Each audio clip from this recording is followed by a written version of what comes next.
অসম নাট্য সন্মিলন জয় জয়তে অসম নাট্য সন্মিলন জয় জয়তে অসম নাট্য সন্মিলন এক ইতিহাসৰ সাক্ষী হৈ ৰ'ল আজি বোকাজান ক্ৰীড়া সন্থাৰ খেলপথাৰ অসম নাট্য সন্মিলনৰ কামপেঠ মণ্ডলৰ চতুৰ্দশ দ্বিবাৰ্ষিক অধিৱেশনৰ আজি দ্বিতীয় দিনৰ প্ৰথম কাৰ্যসূচী এয়া অসম নাট্য সন্মিলনৰ পতাকা উত্তোলন কৰিছে সন্মানীয় বিষয়ববীয়াসকলে আৰু ইয়াৰ লগে লগেই আমাৰ লেখিকা সমাৰোহ সমিতিৰ যি পতাকা উত্তোলনৰ শীৰ্ষ গীত তেওঁলোকক আমি শীৰ্ষ গীত পৰিৱেশন কৰিবলৈ অনুৰোধ জনালোঁ।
এয়া মেইটেই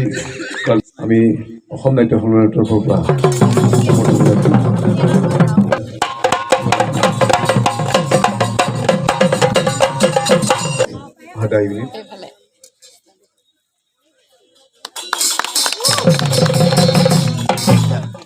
ভোজপুৰী কালচাৰ ট্ৰুপ বোকাজান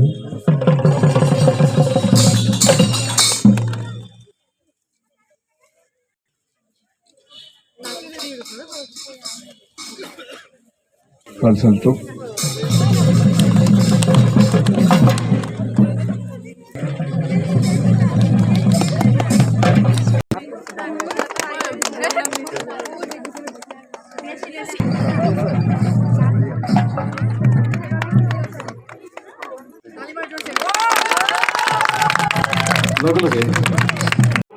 আমাৰ নগাঁও বৰদোৱাক তেখেতে পৰিৱেশন কৰিছিলে আৰু তেখেত নিজেই গায়ন হৈছিলে, নিজেই বায়ন হৈছিলে, নিজেই সূত্ৰধাৰ হৈছিলে আৰু হাতো বৈকুণ্ঠৰ চিত্ৰ অংকন কৰি দেখুৱাইছিলে। আৰু তেতিয়াৰ পৰাই এই চিহ্নযাত্ৰা নাটকৰ পাছৰ পৰাই নাটকৰ যিটো প্ৰৱাহমান গতিত চলি আহিছে সেইটো আজিও চলি আছে আৰু চিৰ ভৱিষ্যতেও চলি থাকিব। গতিকে গুৰুজনাই অসমত যি প্ৰথম নাটক প্ৰতিষ্ঠা কৰিলে এই নাটক গুৰুজনাই লেখাৰ প্ৰায় ১৫০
এই ভালকে শুনা দিয়া বুজিছা হা সন্ধিয়া হ'বলৈহে ক'লে দেখিছা না মহৰ তাত দেখিছা তুমি এটা কাম কৰাচোন তুমি সেই খিৰিকীবোৰ মাৰি দিয়াচোন যোৱা আকৌ গোটেইখন চানি ধৰিব ঠিক কৈছা বুজিছা সব পেৰা খাই এছপিএম সমাজখন দেখা নাই কিদৰে সমাজখনত এইবোৰ তুমি ভালকৈ বুজি নাপাব যোৱা তুমি সেই খিৰিকীবোৰ মাৰি আনিবা বুজাই ক'লেহে বুজিম কিবা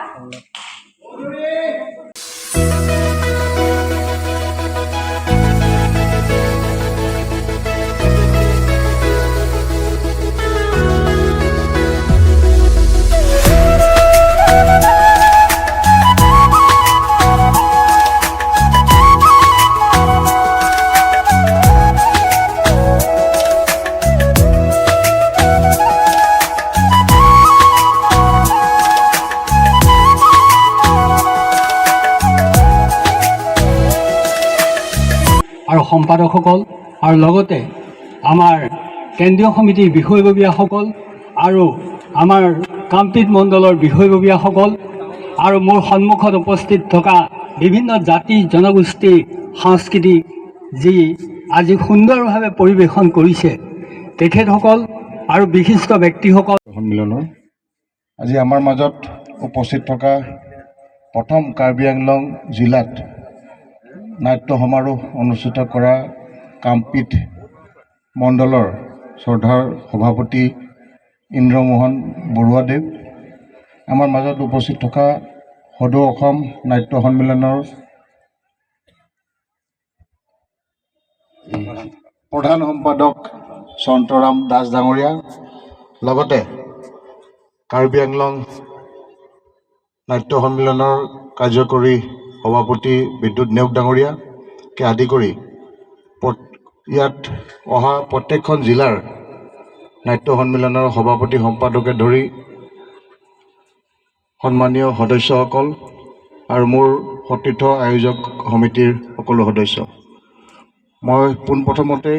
আজি বোকাজানৰ এই পবিত্ৰ ভূমিলৈ আপোনালোক সকলোকে আমন্ত্ৰণ জনাইছোঁ আৰু সকলোকে মই মোৰ হিয়া ভৰা নমস্কাৰ যাচিছোঁ আমি খুব আনন্দিত যে কাৰ্বি আংলঙৰ নিচিনা পাহাৰীয়া জিলাত সদৌ অসম নাট্য সন্মিলনে আমাক ইয়াত নাটক সন্মিলন পাতিবলৈ কাৰণে এটা সুবিধা দিলে আৰু নাট্য যিটো কম্পিটিশ্যন আজিৰ পৰা আৰম্ভ হ'ব আৰু মই খুব আনন্দিত 13টা নাট্য গ্ৰুপে ইয়াত অংশগ্ৰহণ কৰিছে আৰু আমাৰ ইয়াত আহি সদৌ অসম নাট্য সন্মিলনৰ বিষয়ববীয়াসকল কামপীঠ নাট্য সন্মিলনৰ বিষয়ববীয়াসকলে আহি আমাক উদগনি যোগাইছে সহায় কৰিছে আৰু আশীৰ্বাদ দিছে